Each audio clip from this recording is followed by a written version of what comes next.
Previously on A Body in Progress. And I can talk about family vacation, 10 or close up, so, and then what I do is I take, any one workout. The tonight's bench press workout will become actually one file on my computer.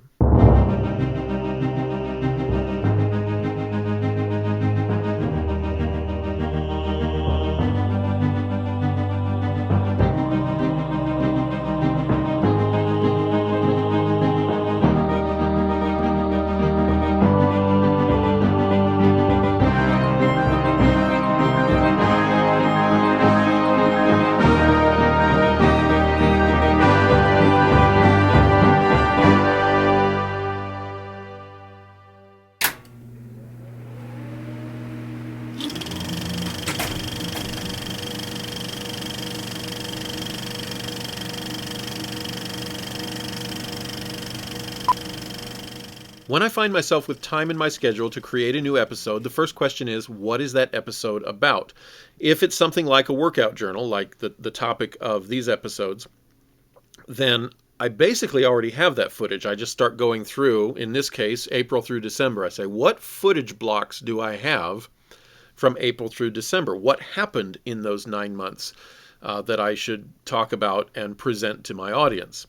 The next step is to take what I have and put it in the computer. I edit on Final Cut Pro 6, which if you are a computer editor, you know that Final Cut Pro 6 is ancient history, but I don't like what they did with Final Cut Pro X or 10, however you want to call it. I've tried Premiere for several months, and it just doesn't do all the things I want it to do with the efficiency I want it to do.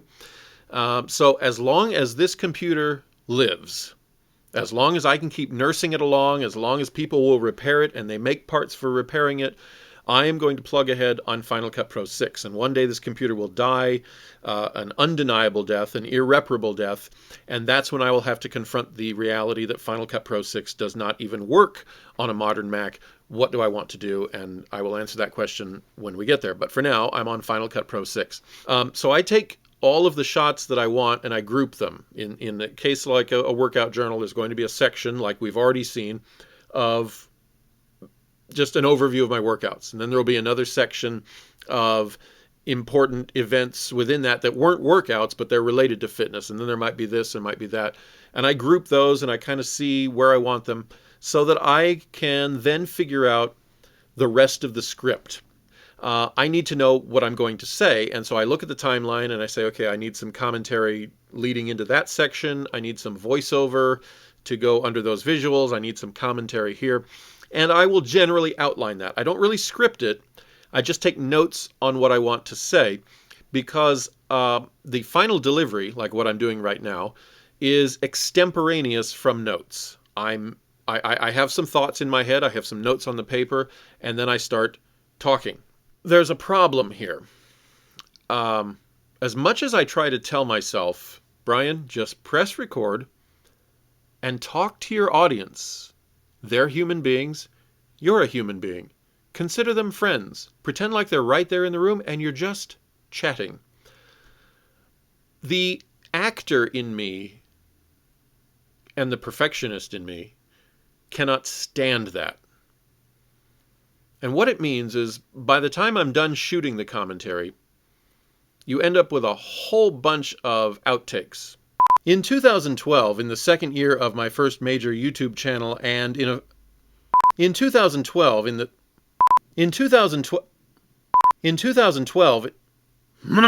he thought it would be amusing to go behind the scenes in the making of my early adventures.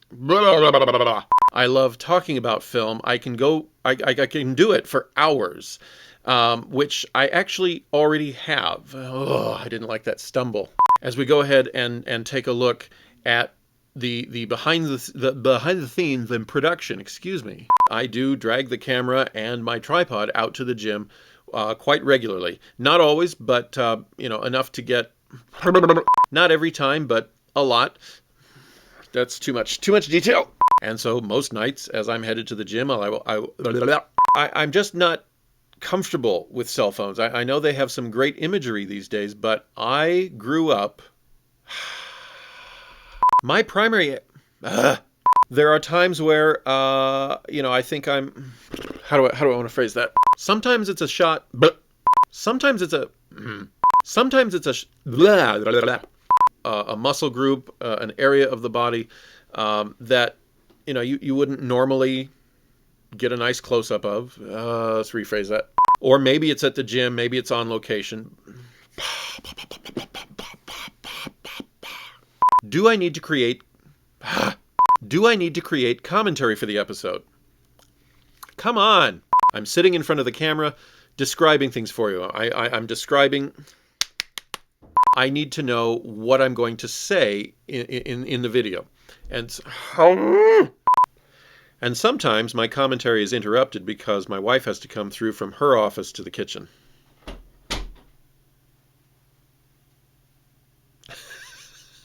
Thank you.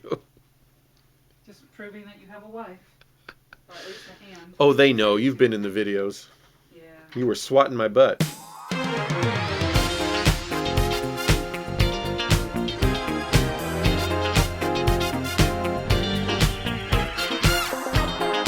If a person were to walk in the room and observe me recording my commentary, it might bring into question my professionalism, because I've tried a tripod on my desk, but it's too high, and so I'd be looking up. The camera would be looking down at me, and it's this very odd effect. So right now it's sitting on a kitchen stool and 3 books to get it to just the right height. It's very makeshift. And sitting next to it is my microphone. I have a rather inexpensive shotgun microphone. It's not Hollywood quality, but it has gotten me through several projects and most of this video series, so I'm very grateful to have it. Where I point the camera during the commentary is also very important to create the illusion that I am an intelligent and organized person on this subject. Because once again, if someone were to walk in the room and look around, you get a hint of it back here. That's just a small indicator of the extreme chaos currently infecting my office. Maybe someday I will live in a house that has an extra room that I can convert into a studio, maybe get some better lighting. The setup right now does not have room for the right kind of lighting. It is what it is. So then I take the commentary footage and I load it to my Mac in the same way that I did the other footage, from the card to the laptop, to the Mac. Now, in theory, I have all of the parts and pieces for an episode, and I can sit down and just work on putting it together. And that normally happens in a very non-linear fashion. I'll go work on this part, I'll go work on that part, I'll start getting a feel for the flow, I'll start trying to reduce the overall length, because usually when I first put everything into the timeline, all of the events and all of the commentary, it's easily over an hour, and I don't want it running an hour. So I start to trim, and I start to fix and adjust, and it's kind of all over and back and forth. For the purposes of describing it, let's just go ahead in order through a typical workout journal entry. And the first thing you see anytime you start any episode of A Body in Progress is the studio logo for Big Tiger Productions.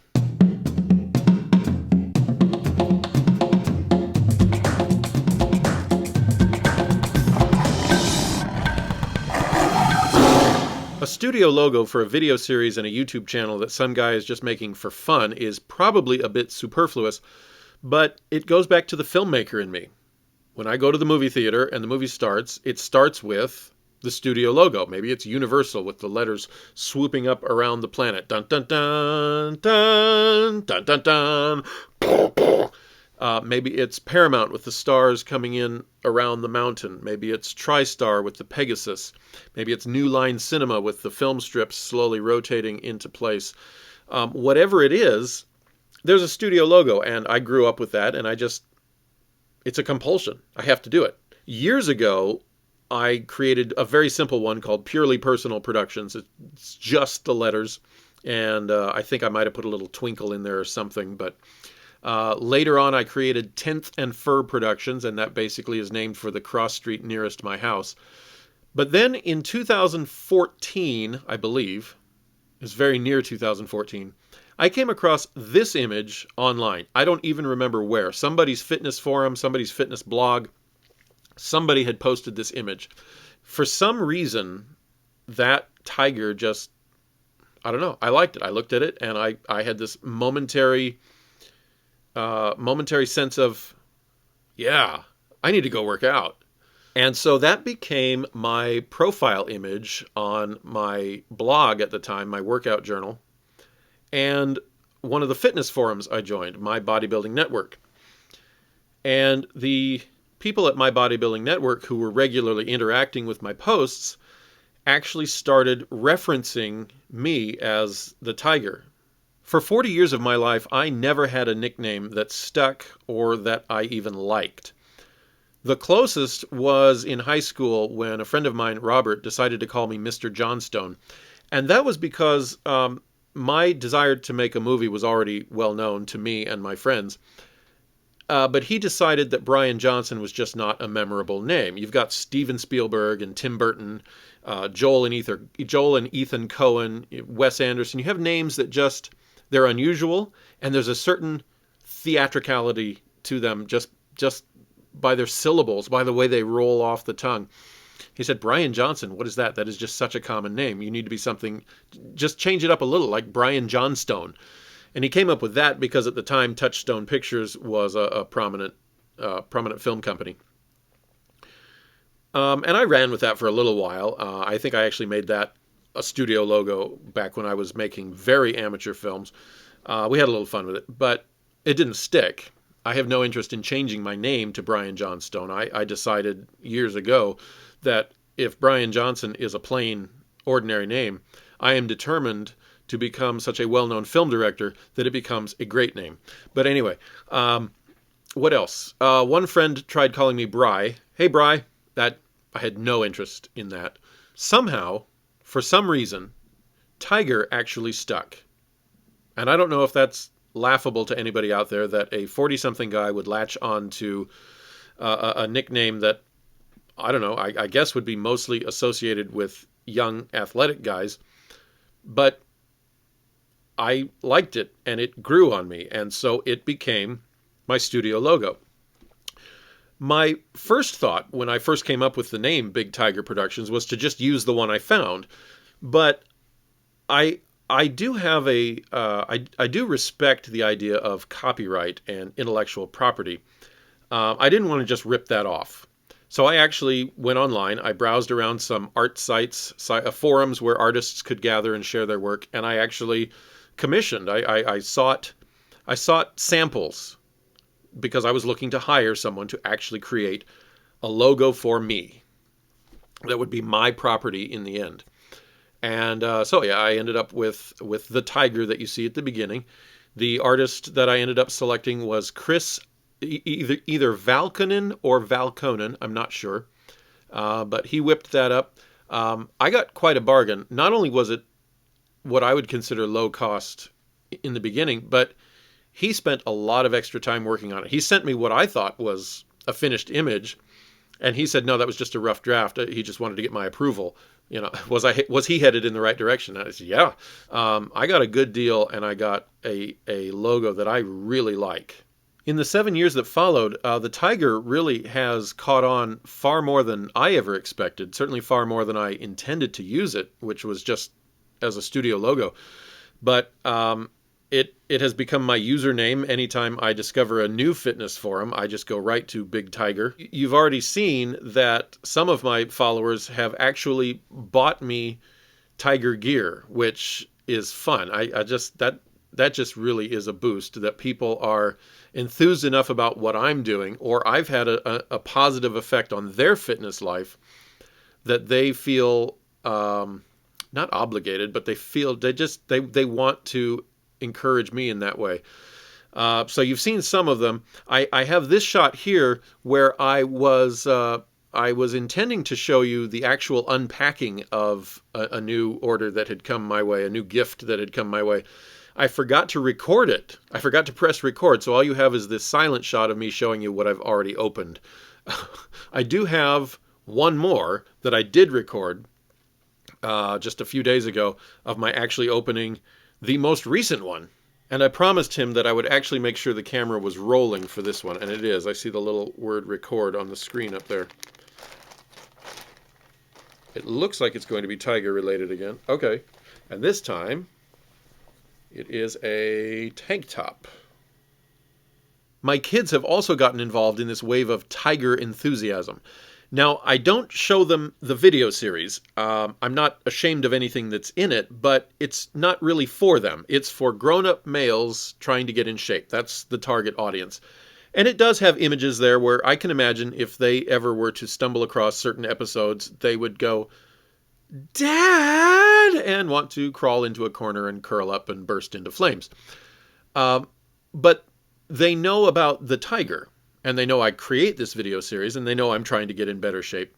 And so my daughters have actually done things like they will create homemade birthday cards for me in which there's a little tiger on the front. My youngest created a birthday poster board at my last birthday where all of us, mom, dad, and the 3 kids, are all represented as tigers doing various things. And hold on. My daughters also have these things called perler beads. They're these little tiny plastic rings that you arrange in a pattern and then you iron it and they melt just enough to kind of bond together. So my middle daughter created this tiger and my youngest daughter created this tiger. Of all the dozens of things that they've created, these 2 are very special to me. And so I keep these. Every once in a while I think about actually bringing them to the gym and making sure they end up in a shot for one of the videos just to see if any of my viewers spot them. So now that I've pointed them out to you, maybe I will start doing that. Make it a little contest or a game for you. But yeah, the big tiger is it's official. It's my nickname. Everybody knows about it. It's my workout mascot and it's my company logo. I wrote the music for the studio logo on Apple's GarageBand. Now, normally, if I have a special need for a specific piece of music, I will write it myself on this keyboard back here. But at the time, I didn't have the patience, and I'm not very good at rhythm tracks, at taking percussive instruments and creating something interesting out of them. And so I got on GarageBand and I tinkered around with the little file snippets you can use. I don't even know how to describe it, but you can take little bits of music and layer them in, and you can pick the key and the tempo, and the computer solves the rest. So I created that. And then at the very end, I just threw in a tiger growl as it cuts to black, and we start the episode. Immediately after the studio logo is what's called the cold open, or the cold opening, or the cold opener. The cold opening, or sometimes called the cold open, is that part of a program, usually a TV show, that takes place before the opening credits. As cold opens go, this one's pretty cold. I kind of cursed myself when I formatted my episodes to go this way, studio logo, cold opener, and titles, because the cold open tends to be the most difficult part of the episode to create. It needs to be short. It needs to be attention-getting. Ideally, it ends on a slightly humorous note. That's just a personal preference. But in order to accomplish that, it usually has to be scripted, planned out. Sometimes I have to take the camera out to a special location to achieve what comes into my mind. It's the most deliberately labor-intensive part of the production.